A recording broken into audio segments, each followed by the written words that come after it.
자, 오늘 말씀은 세상의 지혜와 하나님의 지혜라는 제목으로 말씀을 드립니다. 중동의 어느 아버지가 세상을 떠나면서 자녀들에게 낙타 새마 17마리를 남겼습니다. 세 아들이 있었는데 이 세 아들이 어떻게 그 낙타를 분배해야 되는 것도 아버지가 유언으로 남겼습니다.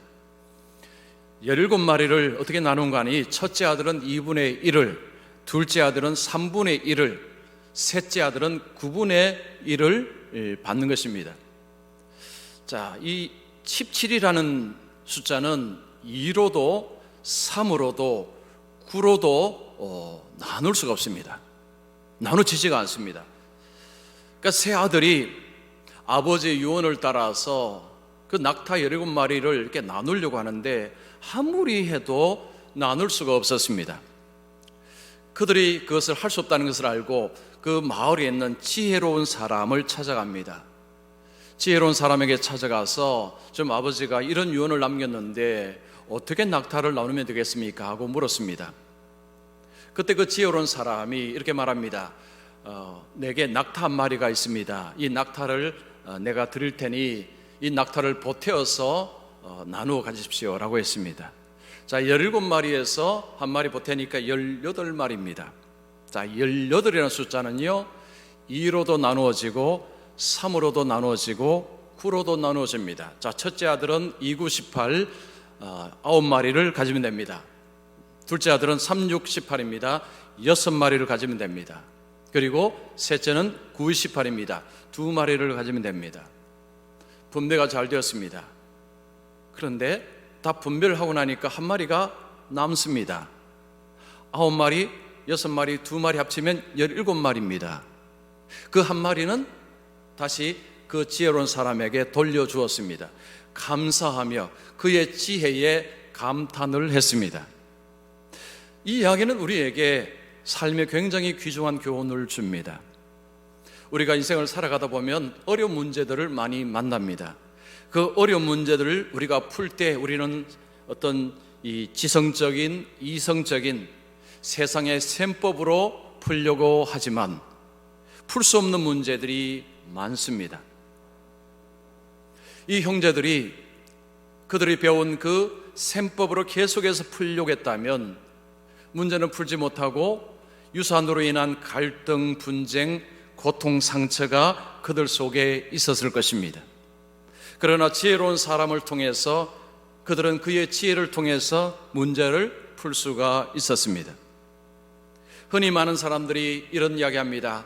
공부 잘하고 공부 많이 하면 세상에서 성공한다. 부모님들이 자녀들에게 늘 하는 이야기죠. 공부 잘해서 남 주냐. 여러분 과연 그렇습니까? 공부 잘하고 공부 많이 하면 세상에서 다 성공합니까? 그렇지 않는 분들도 있습니다. 세상에서 공부를 좀 못하고 공부를 오래 하지 못한 사람들 중에서도 성공한 사람들도 많습니다. 무슨 차이일까요? 여러분, 지식으로 되지 않는 일들이 많습니다. 이 세상에 성공에 필요한 것은 지혜입니다. 지혜가 필요합니다. 지혜가 있어야 합니다. 이 세상에 지혜가 있어야 세상에서 성공할 수 있습니다. 여러분, 우리 예수 믿는 사람은 이 땅에서 성공을 추구하는 자들이 아닙니다. 우리는 영원에서 성공을 추구하는 자들입니다. 영원의 삶 속에서 성공을 추구합니다. 여러분, 영원의 삶에서 성공은 무엇이 있어야 됩니까? 구원을 가지고 있어야 됩니다. 구원을 받아야 됩니다. 구원을 받지 못한 사람은 영원에서 실패한 사람입니다. 그 영원에서 성공하기 위해서 필요한 것은 하나님의 지혜입니다. 세상의 지혜로는 영원에서 성공할 수 없습니다. 하나님의 지혜가 있어야 영원에서 성공할 수 있습니다. 자, 오늘 읽은 우리 이 말씀은요, 바울이 우리에게 두 가지 이야기합니다. 세상의 지혜가 있고 하나님의 지혜가 있음을 이야기합니다.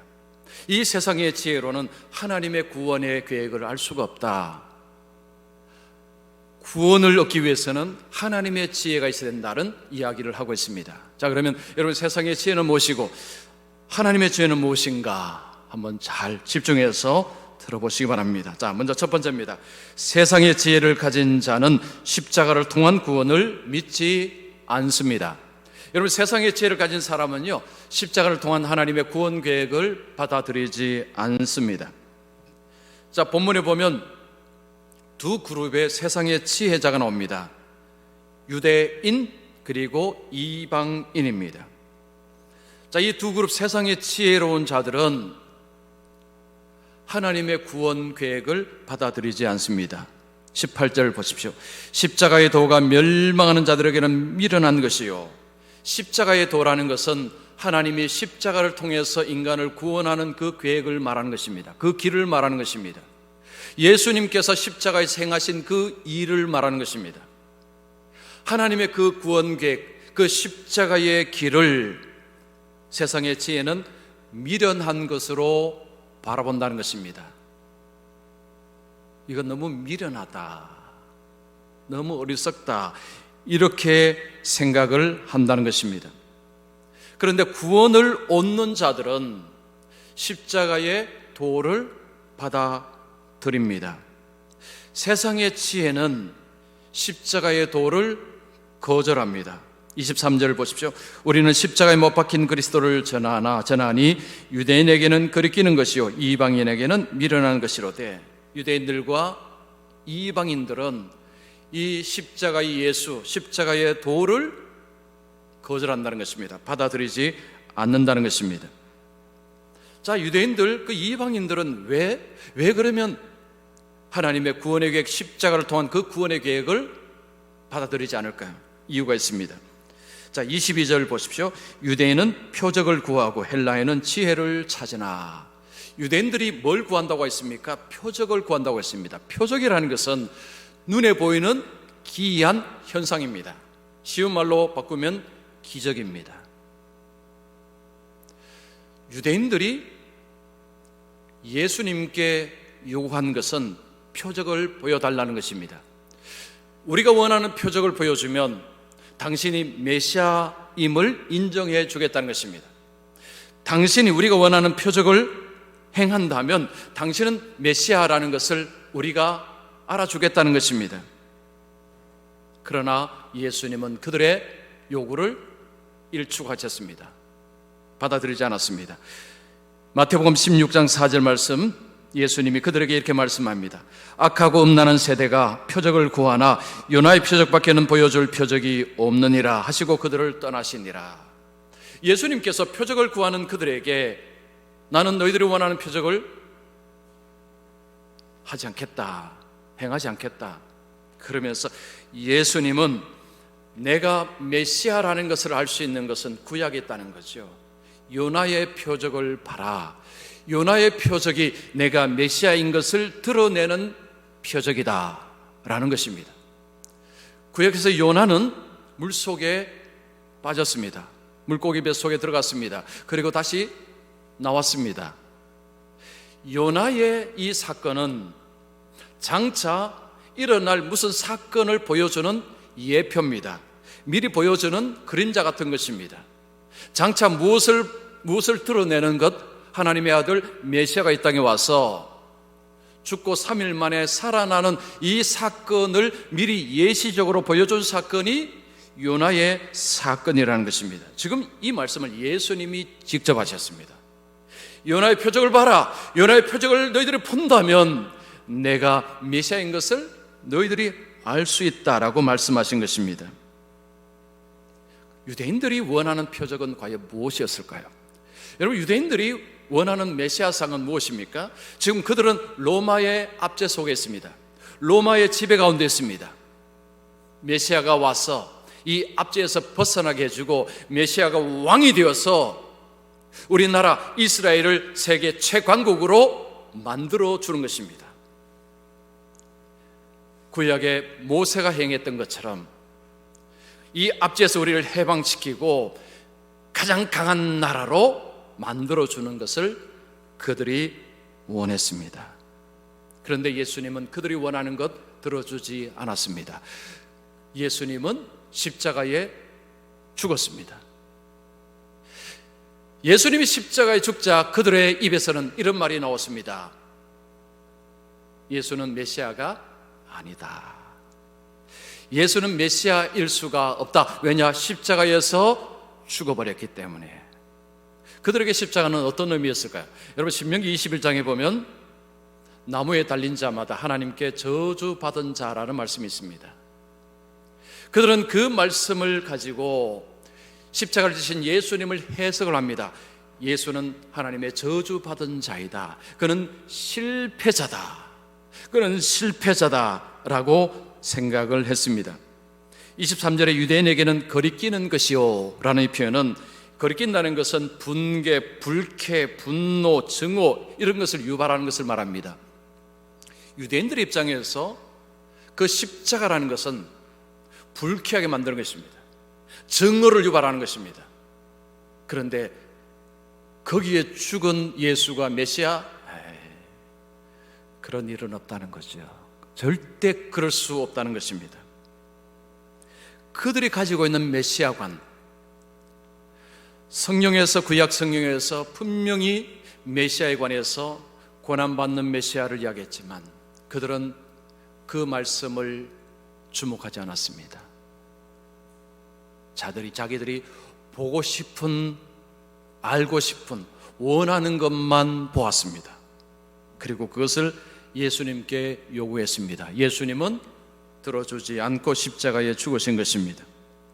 자, 그러면 이방인들은 왜 십자가의 주님을 받지 않을까요? 22절에 보면 헬라인은 지혜를 찾으나. 헬라인, 이방인을 이야기할 때 이제 헬라인을 이야기하는 것입니다. 자, 이 지혜를 찾는다는 것은 철학을 통해서 지혜를 구하는 것을 말합니다. 여러분, 철학이 무엇입니까? 철학은 이치를 계속해서 따져가는 것입니다. 논리적으로, 합리적으로, 이성적으로 사고하는 것이 철학입니다. 철학을 통해서 만물의 근원을 찾습니다. 그 철학을 통해서 세상의 문제를 풀고자 합니다. 이들이 바로 헬라인들이었습니다. 이 헬라인들이 볼 때, 철학을 하는 사람들을 볼 때에 십자가에 죽었다, 이게 뭘 의미할까요? 그 당시에 십자가는 누가 졌습니까? 인간 쓰레기들이 졌습니다. 가장 흉악범들, 가치 없는 자들, 이런 자들이 진 것이 십자가입니다. 십자가는 혐오를 주는 형틀이었습니다. 십자가 하면 아이고 하고 고개를 들르는 것이 십자가였습니다. 그런데 어떤 사람들이 나타나서 그 십자가를 진 예수가 메시아다, 하나님의 아들이다 라고 하니까 무슨 말씀, 무슨 이야기? 그 혐오를 주는 십자가를 진 사람이 메시아라고? 아이고, 거짓말도 너무 심하게 하시네. 그 비천하고 자기 목숨조차 살리지 못해서 그냥 죽어버린 그 사람이 메시아라고? 말도 안 되는 소리 그만하십시오. 그들의 이치를 따져가는 관점에서는 십자가를 진 자가 메시아가 된다는 것은 있을 수가 없는 일이었습니다. 유대인들의 지혜, 이방인들의 지혜, 그들의 지혜는 이 땅에서는 사람들에게 효과를 발휘했을지 모르지만 하나님께서 주신 그 십자가를 통한 구원은 일축해버리는, 무시해버리는, 거절해버리는 자리에 가게 되었습니다. 이것이 세상의 지혜의 모습입니다.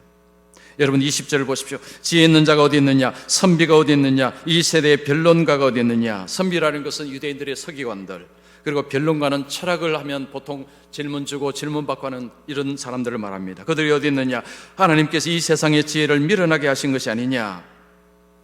이 표현은 이런 것입니다. 그 변론가들, 그 선비들, 그들은 하나님의 지혜를 알 수가 없다는 거죠. 알 길이 없다는 것입니다. 하나님께서 정하신 그 구원의 길을 그들은 도무지 알 수가 없다.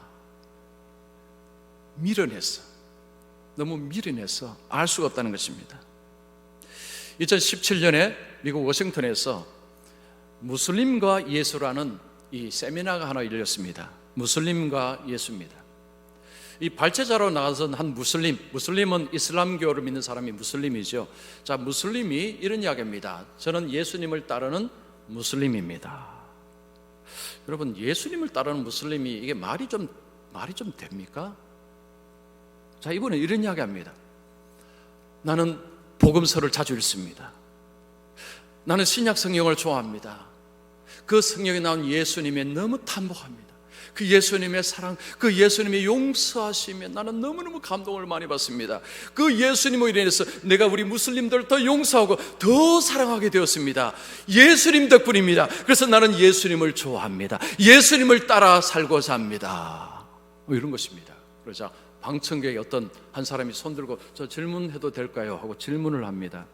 하십시오라고 합니다. 그때 이분이 이런 이야기를 합니다. 제가 알기로는 무슬림들은 십자가의 구원을 받아들이지 않는 걸로 알고 있습니다. 그런데 어떻게 예수님을 따른다고 할 수 있습니까? 그때 이렇게 대답을 합니다. 맞습니다. 우리 무슬림들은 십자가를 통한 구원을 받아들이지 않습니다. 그런데 왜 십자가를 그렇게 이야기를 하죠? 라고 반문을 합니다. 그러면서 자기 나라에서 선교하는 친구라고 이야기합니다. 자기가 잘 아는 한 그리스도인 선교사 이야기를 합니다. 내가 아는 한 친구가 있는데, 예수 믿는 친구가 있는데, 이 사람은 10년 동안 우리 무슬림들에게 전도를 해왔습니다. 그런데 계속 십자가를 이야기합니다. 그래서 10년 동안 겨우 6명을 얻었습니다. 내가 생각하기는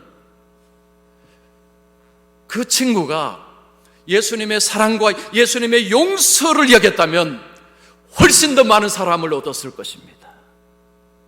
여러분, 오늘날 세상에 똑똑한 사람들이 말하는 방식입니다. 예수님 좋다는 거죠. 예수님 훌륭합니다. 나 예수님 존경합니다. 예수님 좋은 분입니다. 나는 성경에 읽습니다. 이런 이야기 많이 합니다. 여러분, 세상에 똑똑한 사람들, 세상에서 학식 있는 사람들이 이런 이야기 합니다. 그런데 그들은 예수님의 십자가는 빼고 이야기하자고 합니다. 십자가는 빼고 예수님의 사랑, 예수님의 용서, 그런 가치들, 인류에게 귀한 그런 좋은 가치들을 이야기합시다. 십자가는 좀 빼고. 여러분, 십자가를 빼면 기독교는 와르르 무너집니다. 십자가를 뺀 구원은 아무것도 아닙니다. 십자가를 뺀 사랑은 다른 종교의 사랑하고 별 차이가 나지 않습니다. 기독교와 다른 종교의 결정적인 차이는 십자가입니다. 십자가의 사랑, 십자가의 용서는 세상의 지혜가 말하는 사랑과 용서하고 차원이 다릅니다. 십자가를 빼버리면 기독교는 다른 종교하고 별 차이가 없어져 버립니다. 다른 종교도 사랑, 용서를 이야기합니다. 기독교가 말하는 사랑, 용서는 다릅니다. 그 속에 십자가가 들어가 있습니다. 십자가의 사랑입니다. 십자가의 용서입니다. 십자가의 자비입니다. 십자가의 은혜입니다. 이게 바로 기독교가 말하는 구원입니다. 세상의 지혜는요, 십자가 빼고, 십자가 좀 빼고, 십자가 빼고, 그걸 좀 빼고 이야기합시다. 이게 세상의 지혜의 한계입니다.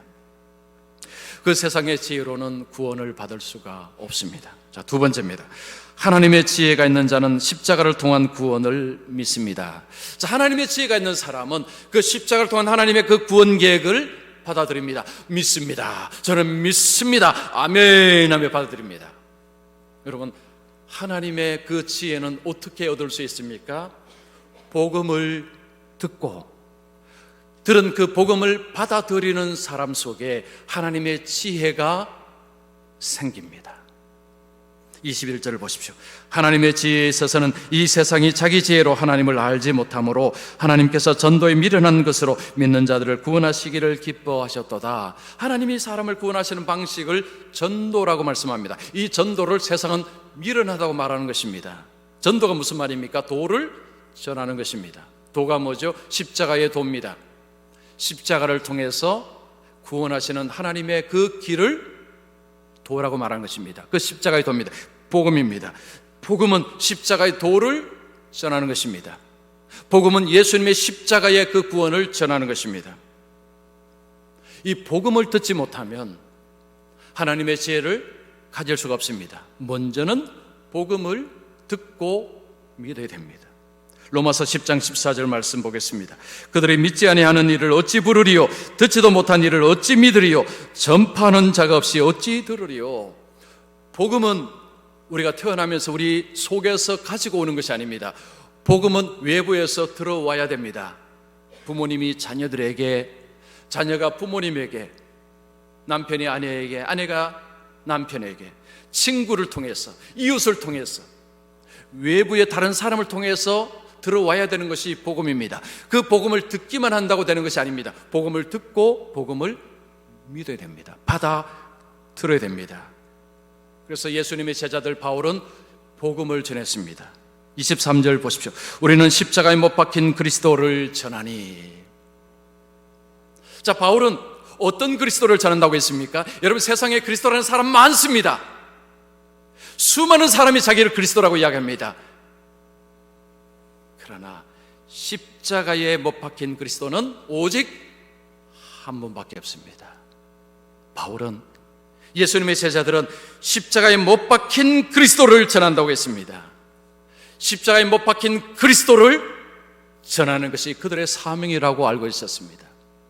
여러분, 왜 이것이 하나님의 지혜요 우리를 구원할 수 있습니까? 인간은 죄인입니다. 모든 사람이 죄인으로 태어납니다. 죄의 삭은 사망입니다. 하나님의 공의는 죄인에게 무엇을 요구합니까? 죽음을 요구합니다. 하나님은 공의로우신 하나님이시지만 하나님은 또한 사랑의 하나님이십니다. 하나님은 인간이 멸망하는 것을 원하지 않으셨습니다. 죄인을 구원하는 길을 하나님께서 여셨습니다. 그것이 하나님의 지혜입니다. 하나님이 아들을 이 땅에 보내시고 그 아들이 십자가에서 죽어서 자신의 제물로 드림을 통해서 그 인간의 죄를 걸머지게 하시고 그 예수님의 죽으심과 부활을 통해서 인간이 그 예수를 믿을 때 그 안에서 새로운 생명을 얻게 하신 것이 하나님의 구원의 방식입니다. 하나님의 지혜입니다. 하나님께서 사람을 구원하시는 방식을 여러 개 주지 않았습니다. 오직 하나입니다. 사도행전 4장 12절 보겠습니다. 다른 이로서는 구원을 받을 수 없나니 천하 사람 중에 구원을 받을 만한 다른 이름을 우리에게 주신 일이 있음이라? 없습니다. 하나님은 다른 이로서는 십자가에 못 박힌 예수님이 아니고서는 어떤 방식으로도 구원 얻을 길을 주신 적이 있다 없다? 없습니다. 오직 십자가에 못 박히신 그 예수님, 십자가에 죽으신 그 예수님을 믿음으로만 구원을 받는다라는 것이 하나님의 구원 계획입니다. 미국의 어떤 목사님이 아내가 먼저 하나님께로 갔습니다. 아내 장례식을 마치고 자녀들을 태우고 이제 차로 집으로 갑니다. 자녀들에게 좀 위로를 하고 싶은데 어떻게 하면 위로를 할 수 있을까 고민을 하다가 마침 그때 반대편에서 큰 트럭이 큰 소리를 내면서 차를 탁 지나갑니다. 여러분, 우리나라에서 이 대형 트럭하고요 미국의 대형 트럭이 모습이 좀 다릅니다. 여러분, 트랜스포머 영화 보신 분들은 그 트럭이 미국에 다니는 트럭입니다. 크기가요 우리나라 트럭보다 더 큽니다. 보기만 봐도요 그냥 이 위축이 될 정도로 막 그렇게 큽니다. 그 트럭이 이 목사님이 몰고 가는 그 반대편으로 확 지나간 것입니다.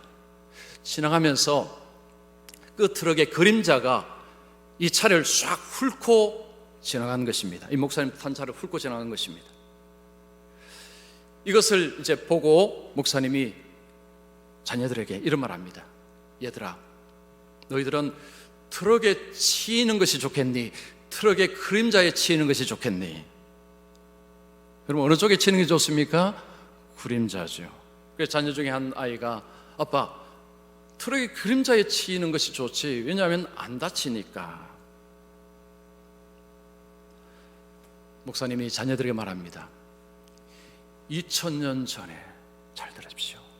2000년 전에 죄로 돌진하는, 죄인을 향해서 돌진하는 그 트럭에 치여서 예수님이 죽으셨단다.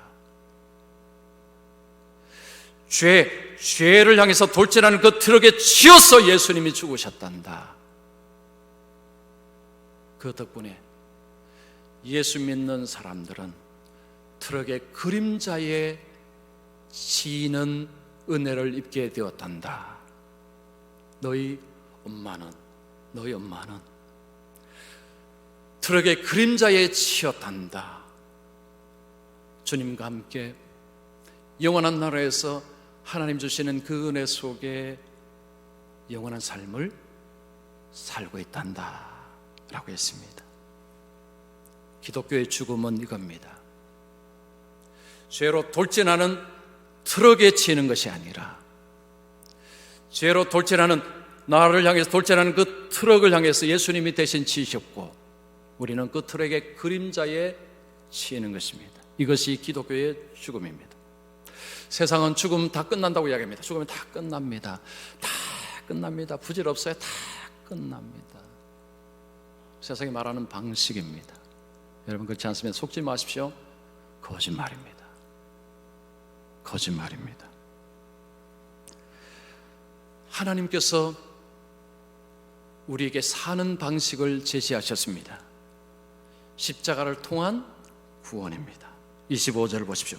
하나님의 어리석음이 사람보다 지혜롭고 하나님의 약하심이 사람보다 강하니라. 하나님은 어리석은 분이 아니십니다. 이 표현은 무슨 표현입니까? 사람이 아무리 지혜롭고 아무리 세상의 지혜를 많이 가지고 있더라도 하나님의 지혜와는 비교될 수 없다. 하나님의 지혜를 알 길이 없다는 것입니다. 하나님의 지혜를 알기 위해서는요, 복음이 내 속에 들어와야 됩니다. 복음을 틀어야 되고, 그 복음을 믿는 자에게 하나님의 지혜가 들어오는 것입니다. 여러분, 역사를 연구하는 학자들이 이런 이야기합니다. 1400년대, 1500년대는 동양 문명이 서양보다 앞서 있다라는 이야기입니다. 우리는 보통 서양이 늘 앞서 있다고 생각하는데 실제 그렇지 않다는 것입니다. 그 1400년도, 1500년도는 이 중국이요, 이게 어마어마한 곳입니다. 동양 문명이 그때는 서양 문명보다 앞섰다고 이야기합니다.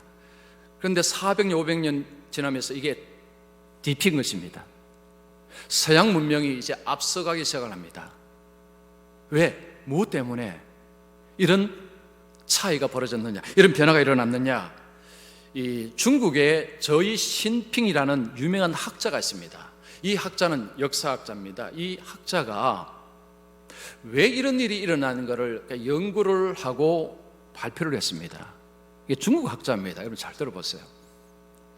이 학자가 처음에 왜 서양이 동양을 앞질렀는가를 보니, 처음에는 무기가 좋아서, 이 강력할 가공할 만한 그런 무기가 있어서 그 무기로 인해서 서양이 동양을 이길 수 있었다라고 생각을 했다고 합니다. 그런데 여러분, 총칼로는요 잠시 이길 수 있지만 계속 못 이깁니다. 연구를 해보니까 서양은 효율적인 정치 경제 시스템이 있다는 것을 알았습니다. 단지 총칼이 문제가 아니었다는 거죠. 서양에 앞선 효율적인 정치 경제 시스템이 있다는 것을 안 것입니다. 아, 그래서 그렇구나. 그런데 계속 연구를 하다가 또 다른 것을 보았습니다. 그 정치 경제 밑에 뭐가 있는 거 하니까 기독교가 있었습니다. 그리고 기독교 사상이 그 속에 있었습니다. 그 기독교 사상이 들어가고 거기에 정치와 경제 시스템이, 이게 이제 효율적인 것이 막 생겨난 것입니다. 근데 이 학자가 기독교를 가만히 연구를 해보는데 기독교의 핵심이 뭔가 하니까 초월성입니다. 초월성. 여러분, 초월성이라는 것은 우리가 사는 이 세상을 넘어선 것. 기독교의 하나님은 초월자 하나님입니다. 이 세상 안에 갇혀있는 하나님이 아니고 이 세상을 초월한 하나님입니다. 기독교는 초월성 종교입니다. 기독교의 하나님은 절대자 하나님, 기독교의 말씀은 절대 진리입니다. 이것이 기독교 사상의 핵심입니다. 거기에서 뭐가 왔는가 하니까 인권. 여러분, 인권은요 기독교에서 나왔습니다. 인권, 자유. 그리고 복지, 법치, 이런 것들이 기독교적인 그 초월적인 그 가운데서 이런 것들이 자리를 잡았다는 것을 이 중국의 학자가 알게 된 것입니다. 어떻게 인권이 발달하고, 어떻게 자유가 발달하고, 어떻게 평등이 발달하고, 이런 것들이 발달하게 되었는가? 그 파고보니까 그 속에 기독교가 있더라. 서구 학자가 발견한 것이 아니고 중국 학자가 한 이야기입니다. 그런데 저는 여기에 하나 더 붙이고 싶습니다. 그 기독교 사상 속에 십자가가 있기 때문입니다. 여러분, 십자가를 통해서 자유, 십자가를 통해서 해방, 십자가를 통해서 인권이 나오는 것입니다.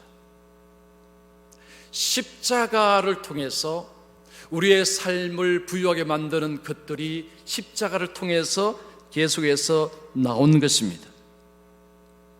십자가를 뺀 기독교는 기독교가 아닙니다. 그냥 종교일 뿐입니다.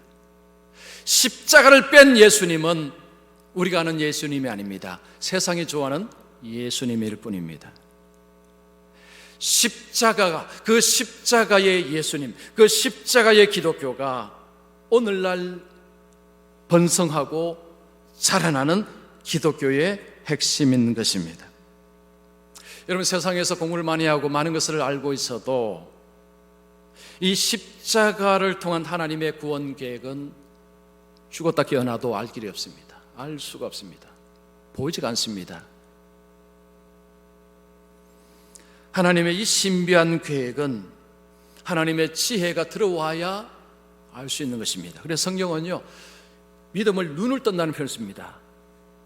눈이 감겨져 있는 상황에서는, 그리고 귀가 닫혀 있는 상황에서는요, 아무리 보고 아무리 들어도 알 수가 없는 것이 영적인 하나님의 세계입니다. 십자가의 길이고 하나님의 그 구원의 길입니다.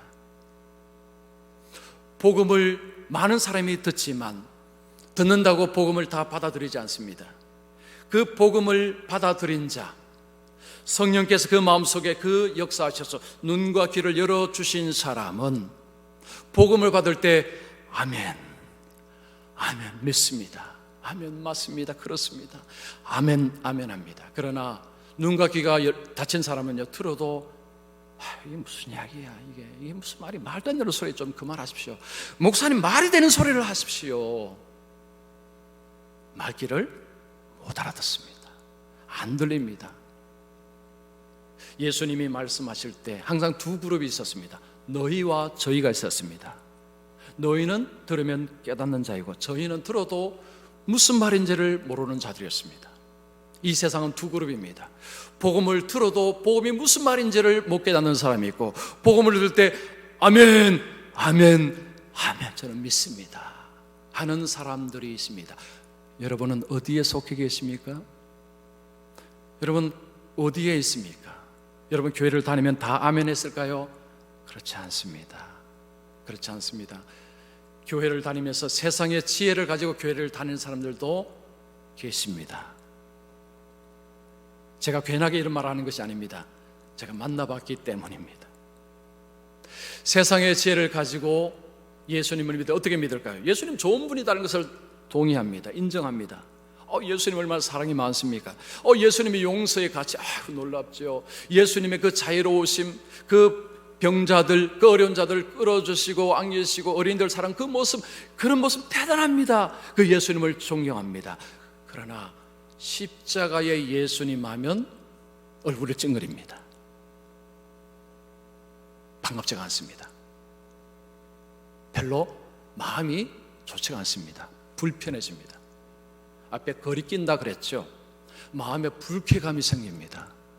그러니까 그건 좀 빼시고, 그 십자가는 좀 빼시고 그냥 예수님의 사랑, 용서, 예수님의 자비하심 이런 거 이야기하시면 저는 얼마든지 아멘 하겠습니다라는 거죠. 근데 십자가는 제가 아멘을 못 하겠습니다. 여러분은 어떻습니까? 십자가 예수님 들을 때 마음이 기쁨이 넘칩니까? 아멘, 아멘, 주여 저는 믿습니다. 십자가를 지신 그 주님, 내 죄를 대신 다 뒤집어 쓰시고 그 하나님의 저주를 받으신 걸 저는 믿습니다. 아멘 하십니까? 아니면 아유 잘 모르겠다, 아무리 생각해도 잘 모르겠다, 잘 모르겠다. 여러분, 둘 중에 한 부류에 속해 계십니다.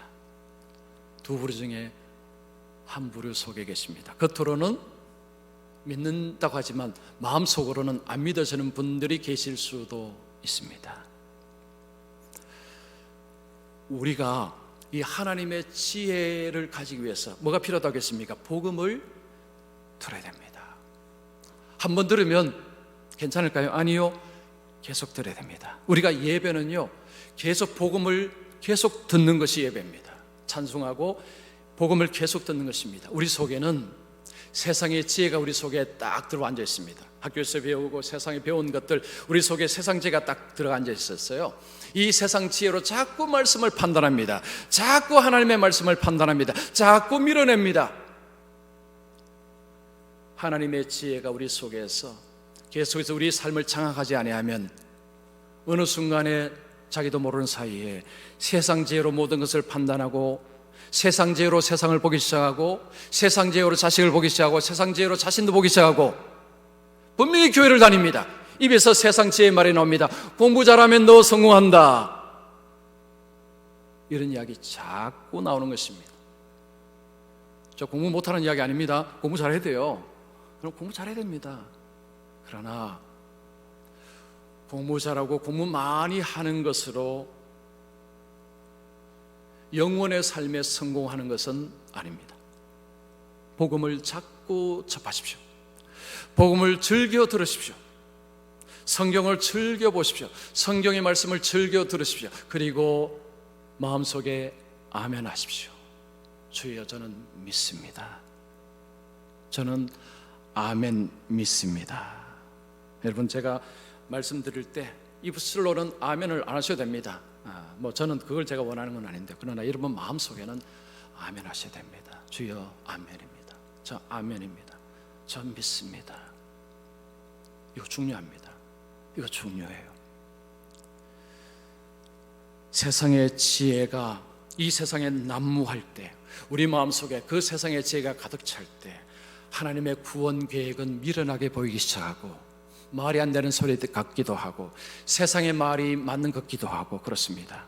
그래서 복음으로 우리의 가슴을 채울 때, 하나님의 지혜가 우리 속에 가득 채워질 때, 세상의 소리를 들을 때 분별해낼 수 있습니다. 이건 맞지 않아, 이건 잘못되었어, 이건 옳지 않아. 하나님의 진리의 말씀에 반응을 하고 그 말씀을 따라서 인생길을 걸어갑니다. 여러분, 그 길 속에 하나님께서 주시는 구원이라는 것은요, 단지 죽어서 천국 가는 것을 말하는 것이 아닙니다. 이미 이 땅에서부터 구원은 시작됩니다. 하나님 아래에서의 삶, 하나님 나라의 삶을 이 땅에서 살아갑니다. 그 안에 하나님 주시는 평강, 하나님 주시는 기쁨, 하나님 주시는 자유함, 하나님 주시는 그 좋은 것들을 맛보고 누리고 살아가다가 하나님이 부르실 때에 트럭의 그림자에 치여서, 트럭에 치이는 것이 아닙니다. 트럭의 그림자에 치이는 가운데서 우리는 안전하게 하나님 나라에서 하나님과 영원한 삶을 살게 될 것입니다. 세상의 지혜도 필요합니다. 그러나 우리에게 진짜 필요한 지혜는 하나님의 지혜입니다. 그래서 오늘 우리 모든 분들은 그 하나님의 지혜를 추구하십시오. 하나님의 지혜를 갈망하십시오. 그래서 복음을 갈망하시고 복음을 즐겨 들으셔서 이 하나님의 지혜로 충만하셔서 이 세상 지혜를 이기시고 극복하시고 승리하시고 우리 하나님 앞에서 영광스러운 삶을 살아가시기를 축원합니다.